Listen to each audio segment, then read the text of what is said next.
C'est Rémi Ouetraogo, merci de me prêter votre micro. Donc, je suis conseiller technique régional dans le programme de renforcement des compétences régionales en matière de décentralisation en Afrique de l'Ouest, de la GIZ, la coopération allemande.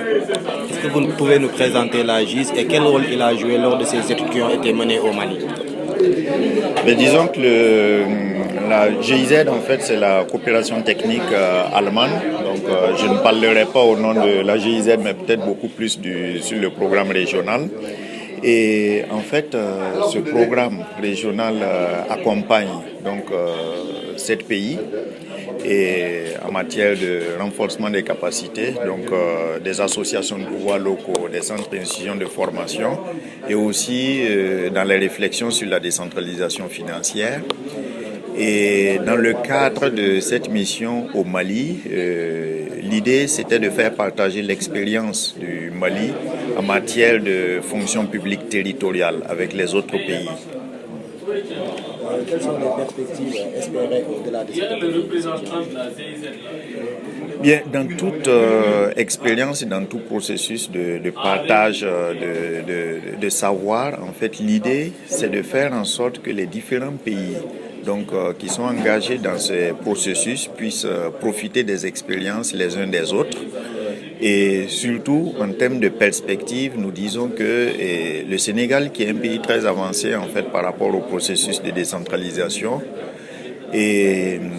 puisse, dans la mesure du possible, utiliser les résultats, les échanges qui ont été faits sur la base de l'expérience du Mali, naturellement,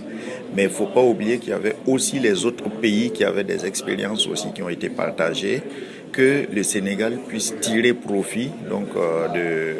des produits de ces échanges-là pour voir dans quelle mesure en fait ils prennent les dispositions pour améliorer en fait le dispositif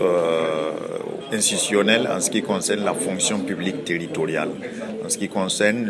l'organisation de la fonction publique territoriale, les agents, la gestion des carrières des agents dans la fonction publique territoriale. Dans ce sens, est-ce que ces résultats pourraient permettre l'élaboration des plans de développement au niveau du Sénégal? Bien, naturellement, parce que nous disons que si on ne passe pas par le renforcement des compétences, par les échanges d'expériences, par tous les produits en fait qui peuvent capaciter les agents des fonctions publiques à mieux comprendre leur rôle, leur fonction et à leur poste de travail, en fait, on ne peut pas mettre en place des plans qui sont cohérents, on ne peut pas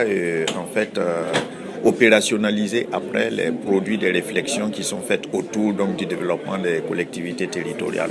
Donc c'est pour ça que nous disons que améliorer les capacités des agents, les former, faciliter le partage d'expériences entre des acteurs communaux les uns que les autres, ça permet aussi de les préparer à mieux comprendre comment les plans de développement communaux se mettent en œuvre, s'élaborent, se mettent en œuvre et aussi gérer tous les aspects en ce qui concerne le suivi.